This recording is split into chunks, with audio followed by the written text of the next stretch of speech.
Fever Stories। माँ दुर्गा के छठवें स्वरूप का नाम कात्यायनी है।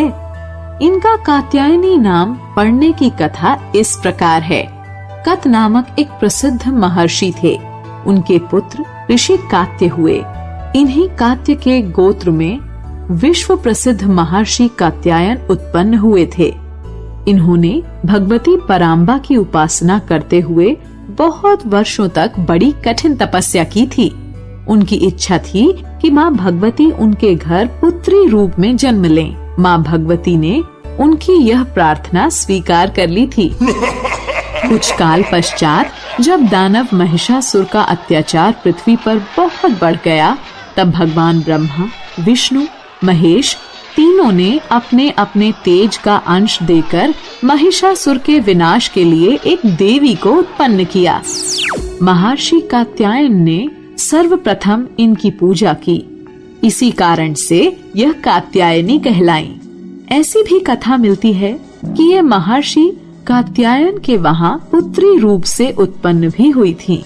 आश्विन कृष्ण चतुर्दशी को जन्म लेकर शुक्ल सप्तमी, अष्टमी तथा नवमी तक 3 दिन इन्होंने कात्यायन ऋषि की पूजा ग्रहण कर दशमी को महिषासुर का वध किया था। माँ कात्यायनी अमोघ फलदायिनी है। भगवान कृष्ण को पति रूप में पाने के लिए वज्र की गोपियों ने इन्हीं की पूजा कालिंदी यमुना के तट पर की थी। ये वज्र मंडल की अधिष्ठात्री देवी के रूप में प्रतिष्ठित हैं। इनका स्वरूप अत्यंत ही भव्य और दिव्य है। इनका वर्ण स्वर्ण के समान चमकीला और भास्वर है। इनकी 4 भुजाएं हैं। माता जी का दाहिनी तरफ का ऊपर वाला हाथ अभय मुद्रा में है तथा नीचे वाला वर मुद्रा में। बाईं तरफ के ऊपर वाले हाथ में तलवार और नीचे वाले हाथ में कमल पुष्प सुशोभित है। इनका वाहन सिंह है। दुर्गा पूजा के 6वें दिन इनके स्वरूप की उपासना की जाती है। उस दिन साधक का मन आज्ञा चक्र में स्थित होता है।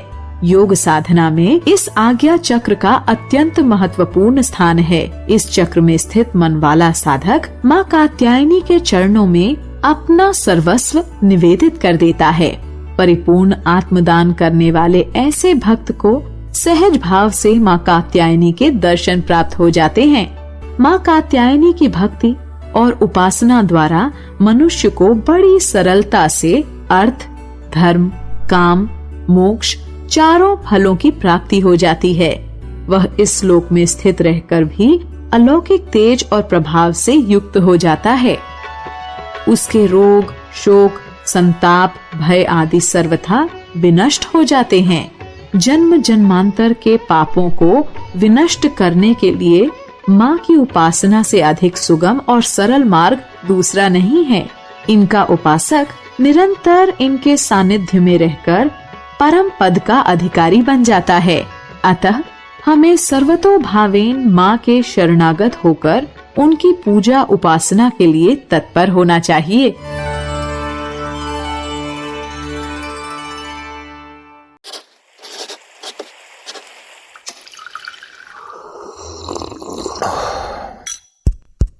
Fever Stories।